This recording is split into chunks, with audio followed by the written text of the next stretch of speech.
Atao anatin'ny akatoko ny vanim-potoanany fankalazana ny Paka isika izao.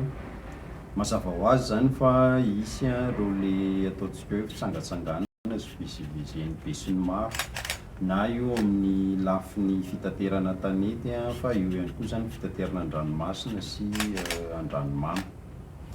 Ao anatin'izay le fitaterana an-dranomasina sy an-dranomamy zay dia misy ny ataontsika hoe fandraisana andraikitra manokana zany ataon'ny agence portuaire maritime et fluviale mandritra ny fotoanany Paska zany.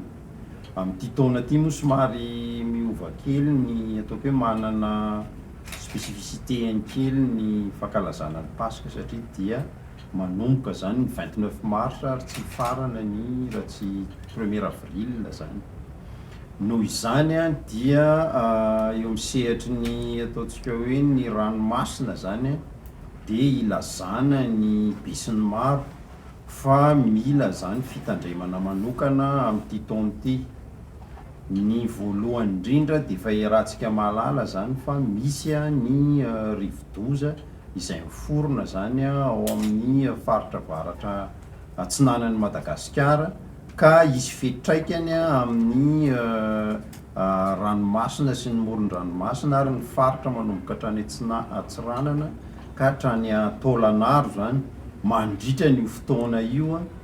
Ka noho izany dia tena mila fitandremana tanteraka zany ny ataoko hoe fivezivezena manamorona ny ranomasina. Ao anatin'izay zany dia entanina ny tompon-dakana na tompo-tsambo sy ny mpiatsambo mba hijery akaika ny lafin'ny famantarana ny toetrandro alohan'ny fiaingana. Toy izay koa ny vahoaka izay mieritreritra ny hitsangatsangana zany eny amoron-dranomasina mba hijery ny lafin'ny toetrandro ka tsy handeha manamorona n'ireny toerana ireny raha hita fa ratsy ny andro. Ny faharoa, efa misy ny ratsamangaika ny APMF sy ny nenivon'ny fitondram-panjakana ny fotony, ao zany ny région, ao ny commune, ao ihany koa ny OMC zany, izay mandrindra miaraka amin'ireo le tompona andraikitra ny APMF ny fanaraha-maso alohan'ny fiaingana ary ny fanaraha-maso koa zany eny amin'ireny le faritra moron-dranomasina zany izay eritreretina hoe mety sao misy loza zany.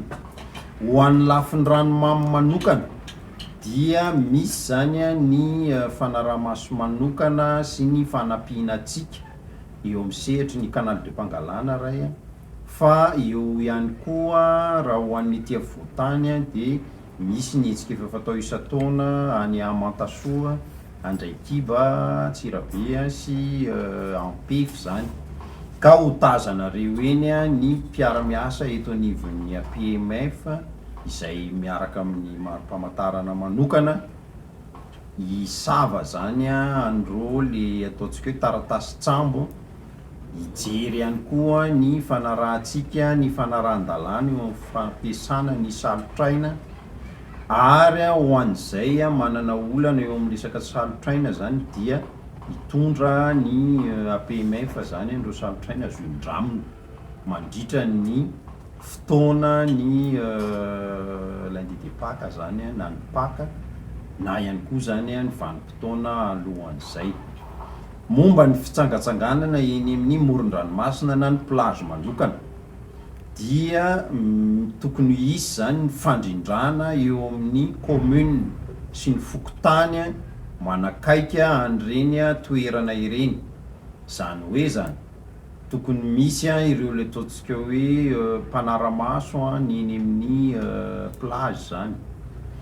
Ary ho an'ny vahoaka kosa dia hiangaviana isika mitandrina amin'ny fandehanana eny amoron-dranomasina, indrindrandrindra zany manamorona an'ireo toerana izay efa voalaza fa tsy azo ilomanosana.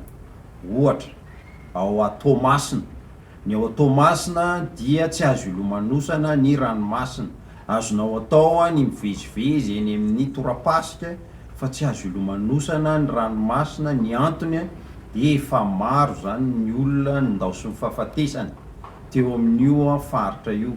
Misy koa toerana sasany manerana ny Madagasikara izay efa voalazan'ny mponina eo amin'ilay toerana hoe tsy azo ilomanosana eto na tsy azo anaovana an'izao eto. Dia iangaviana zany isika mpitsangatsangana mba hanaraka an'izay toromarika izay.